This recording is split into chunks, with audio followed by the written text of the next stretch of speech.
When you want to set up your knitting machine, you'll want to place it with the handle away from you onto your surface. Undo the casing clasps on either side and hold either side of the lid, pivoting the back edge up, then manoeuvre the lid down slightly and towards you.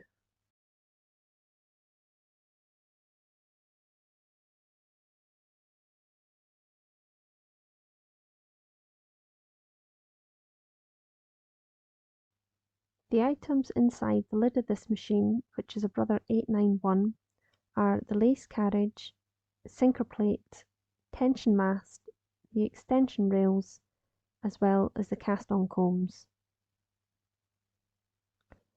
So we'll set this to the side.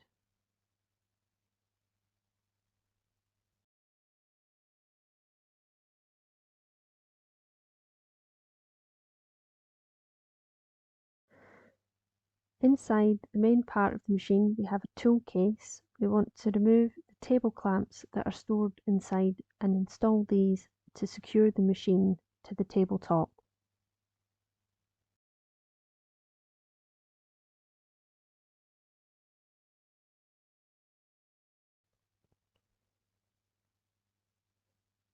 These are the table clamps, which have a C shape for the main bed machine, and if you lift the machine up, you'll see two locating points underneath the machine where the clamps slide into. So place the clamp onto your surface, pushing the clamp into the surface and pulling the machine to the clamp, and you can tighten down the screw on the clamp. If you don't have the strength in your wrists, you can use a screwdriver to place in the ring of the clamp and tighten it more firmly. Repeat for the other side. Place a clamp onto the front edge and pull the machine to the clamp and tighten down the screw.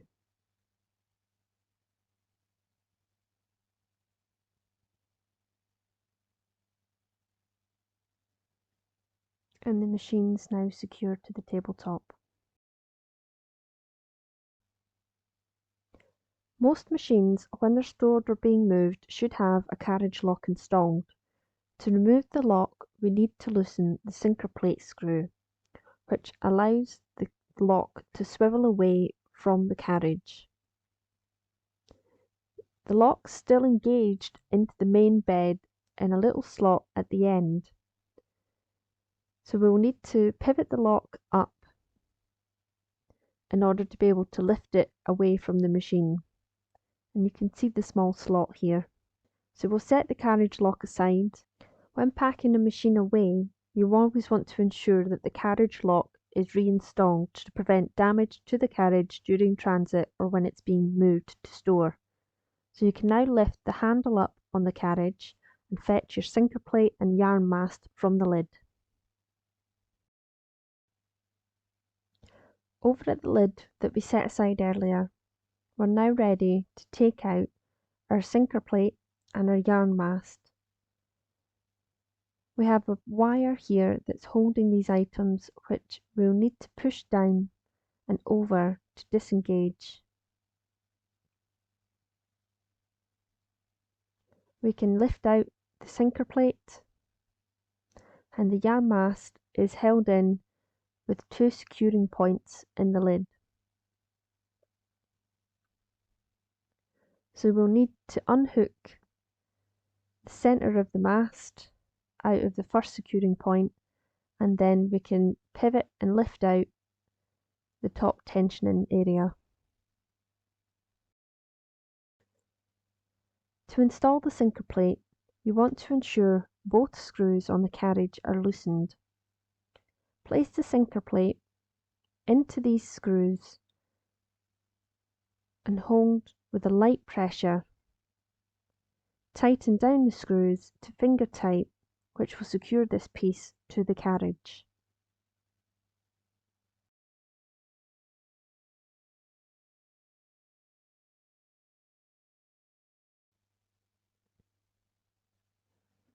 Now we move on to setting up our tension mast, and you want to lift the front guide bar up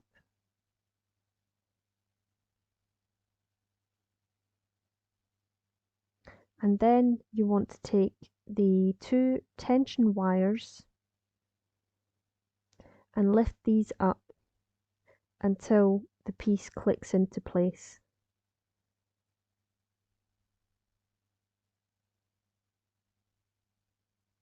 That's the top section done. You'll then move down to the rear yarn guide and you'll just lift this up, and now the mast's ready to be installed into the machine. On this machine you can see where the mast location is. There may also be other mast location points on the handle area or elsewhere on the plastic casing of the machine. On the bottom of the mast we can see that the rod has two flat lugs. This stops the rod from rotating when in place. So locate the rod into the hole until the lugs are in their slots, and the mast is now installed.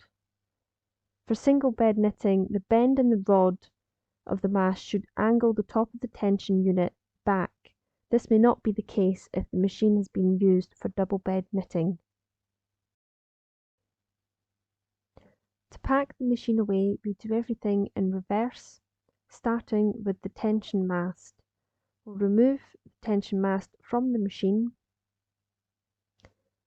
We'll fold down the rear guide. Then coming up to the top, we'll fold down the front guide. And then bring down the tension wires, which should click down into place. We can set this aside to be installed back into the lid. Next, we need to remove the sinker plate. So we'll undo the screws on the carriage, just enough to allow the plate to be pulled away.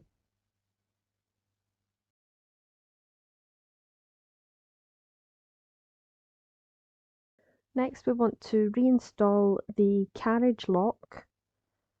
So we want to find the small lug on the end, and we want to place this into the slot at the end of the bed. Now, if you have the setting plates installed for the ribber, then you'll want to remove these from the main bed, otherwise they prevent the carriage lock from being able to engage. Placing the carriage lock into the hole, we want to pivot down and swivel the lock onto the screw on the carriage, and we can tighten down the screw finger tight to secure it. Once it's secure, we can then go ahead and drop down the handle. We can then go ahead and remove the table clamps from the machine.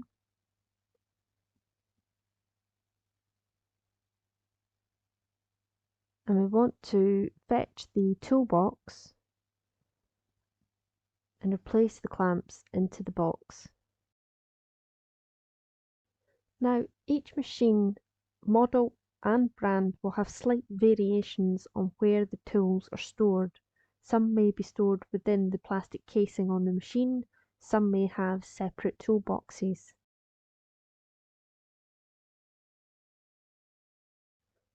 My toolbox can now be placed back onto the main bed next to the carriage, and it slots on over the rail on the back to be held in place, and we can move over to the lid to show how it gets packed away.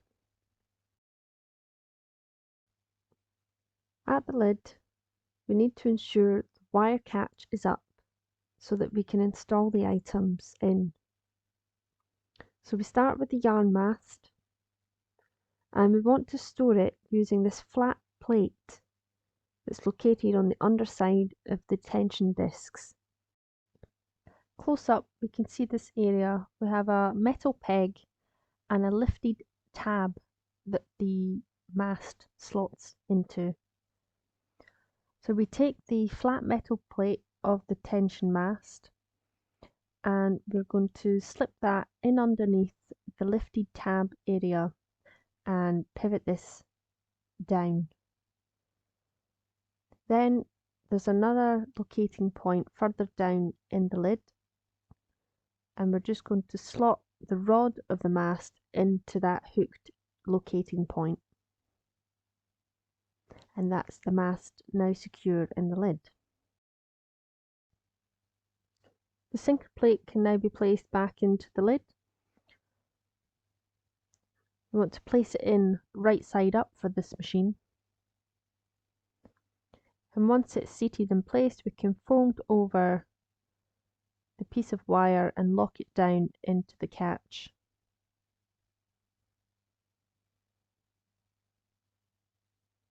And this secures everything in place. Replacing the lid back onto the machine, we hold either side. We offer it to the machine, ensuring either side of the plastic is in line.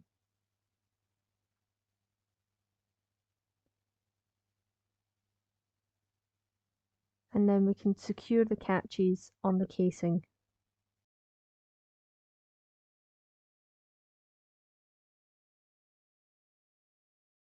When lifting off the table, I like to support it on the back edge just to take the strain off of the handle. As you can see, this machine has a replacement strap handle. I'd always recommend that you place some sort of backup handle on your machine, as the age of these can mean the plastic handle could fail.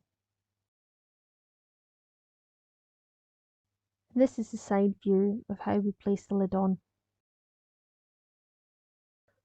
The final thing I'd like to make a point of is when storing the machine, or if the machine won't be in use for more than a few weeks, then I highly recommend that you remove your sponge bar. If you're leaving the machine in place, you can store the bar on top and place a dustproof cover over your machine, or you could remove the clamps and place the lid on. If packing away for storage, then store the bar in between the back of the carriage and the plastic casing.